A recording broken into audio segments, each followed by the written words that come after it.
If you grew up in the 90s and your family was at least somewhat into motorcycles, or maybe not even into motorcycles at all, there's a good chance that you spent a decent portion of your childhood watching the first real awesome reality show, American Choppers. This show was always confusing for me as a fledgling human, not understanding why everyone was yelling and what exactly they were saying when that beep noise happened. I wasn't involved! This it would burn to the I remember being amazed by their craftsmanship and their artistry. There's really no denying these guys are so talented and skilled. There's some really amazing bikes that they made and designed, but man, there's some crap as well.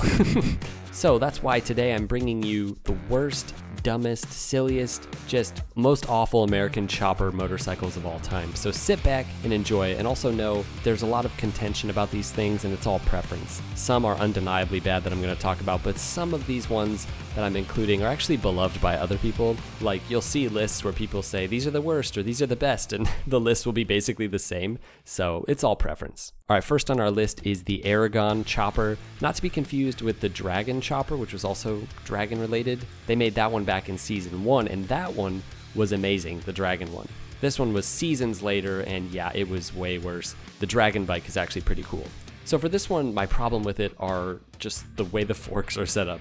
They are up there with some of the longest, most ridiculous forks I've seen. Like, the rake is so extreme and so steep. The bike doesn't have any of the aggressiveness that it should have as a Dragon-related motorcycle. It should have a really low rake, in my opinion, and be like kind of down on the ground, prowling a bit more, like some of their other motorcycles. Because Dragons are relatively flat, you know? I don't know. The bike is almost as bad as the Aragon movie itself. That is a piece of crap movie with a piece of crap motorcycle to go with it. But I have to say, having chainmail on the exhaust kind of makes up for everything wrong with this bike. It doesn't totally make sense because Dragons don't wear chainmail, but I guess in the movie he's kind of like a knight, and in the book as well. I did read the books and they're pretty good, much better than this motorcycle. But yeah, this American chopper is horrendously ugly in my opinion. It looks like it's virtually unrideable as well. Now, before we get into the motorcycle itself for this one, this is the episode known for the memed argument between Senior and Junior, and that ultimately ended with Senior firing Junior. And you gotta wonder, was all of this really because Junior showed up 45 minutes late to work consistently, as Paul Senior claims? Was it really because they were in the process of making this horrendous motorcycle, and tempers were just on edge? So this was a bike created for the NHL, commissioned by the NHL. I mean, it just doesn't look like something built by the American choppers. Like, it doesn't look like experienced designers and motorcycle fabricators made this. These guys are so creative, and this just looks like something that I drew up. The color scheme with the faded looking paint, obviously that's made to look like a worn out like hockey rink, you know, to look like ice with paint fading.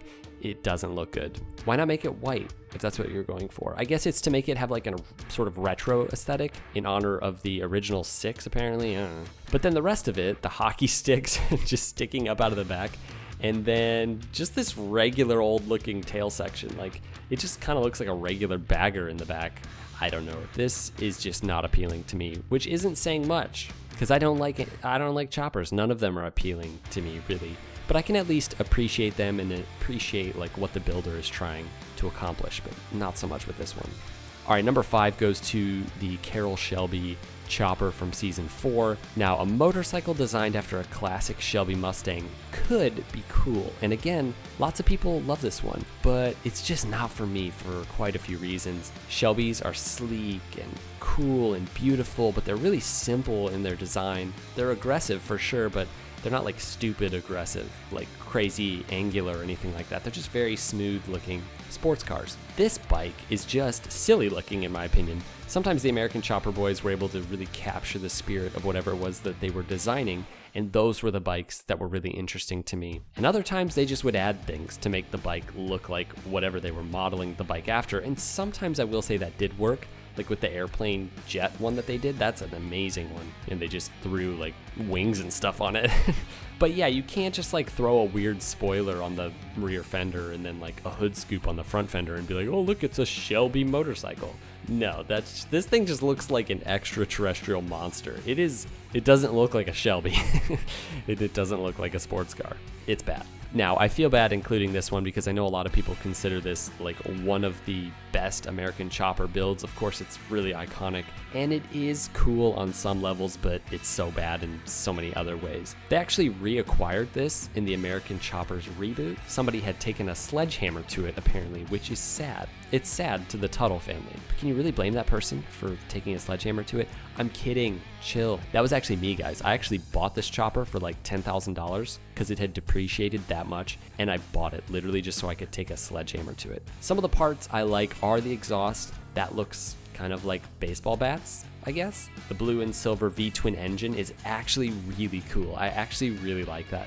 But the overall flow of the bike is just so drastic and weird, and like it has random baseballs and like Yankee logos and the awful Yankees pinstriping. I do like the signed gas tank though. That is pretty cool.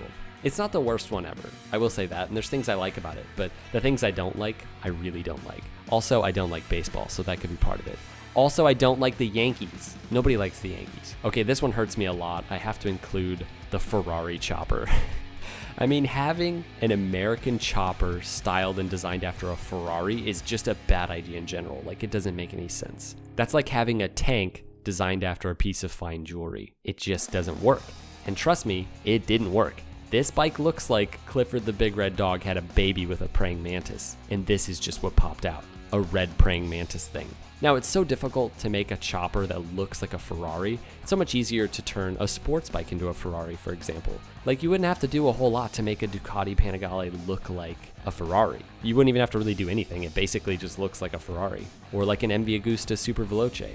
There are some better renders of what a Ferrari chopper could look like that I saw on Google when I was looking at this bike, but again, just take a Panigale, you pretty much have a Ferrari. All right, next up we have the GoDaddy chopper, and this one actually took them 2 episodes. There are very few motorcycles that I myself personally would refuse to ride, like that I would refuse to be seen on, and this is one of them. If they asked me, hey, do you want to ride this? I'd be like, no, I don't want to. Because it's an attention getter for sure, but for all the wrong reasons. People, for example, see me on my old Triumph and they're like, oh, that's cool, and they look at me and sometimes they come talk to me about it. People see you on this thing and they spontaneously start throwing up. That's actually true. This bike is green, it's orange, and by golly, it's about 27 feet long. I don't actually know if this is longer than most of their bikes, but it really looks long. It's got that crazy long sloping tank that just makes it look like an absolute boat. And I'm sure it would just be horrendous to ride. Imagine trying to take the skills test on this thing. You literally would get into the U-turn rectangle and then you'd realize your bike is longer than the rectangle itself. I'm not going to say anything else about this bike. You guys can see it. Form your own opinion. My opinion is it's not good. All right, for our final one, we have the Davis Love III chopper. Now, nothing goes better together than a crazy chopper motorcycle and a golfer, especially Davis Love III. He's like the golfiest of golfers. Now, I do like that they did just make him a cool, bad-looking bike instead of trying to somehow make this thing look like a goddamn golf ball or like a golf course or something. But man, it's just weird and random. This whole episode is just weird. It should have at least had something golf-related, like have a golf club just sticking out the back, or like a golf hat-shaped gas tank, or maybe mirrors made out of 3-irons. But no, it's just a flamey, god-awful red chopper thing. And it doesn't make sense with Davis Love III. But he was excited about it. Apparently he really liked these, and I'm happy for him. And I'm just saying, I don't really like it. You know, it might be something wrong with me, but I don't get choppers. They aren't mean looking or cool or like badass looking. They just look really stupid and silly to me. And I guess I'm not the only one who thinks this, because these bikes that were once worth, well over $100,000 or more are worth like less than $10,000 or even worse. Which is sad, but yeah, this era is sort of dying because these bikes in part are awful looking, and also because they're like unrideable. Anyways, these are my picks for the worst American chopper motorcycles of all time. If you have anyone that stick out to you for some reason, maybe if you watch this show, let us know down below. Also, I'm just going to leave you with this last image of an American chopper motorcycle. That's one of my favorites, honestly. It's horrendous, but I love it. I don't mean to scare anybody with this, but I have to show you. This is the Gears of War bike that they made. So here you go. Thanks for watching. Oh my God! Oh, geez, oh my God!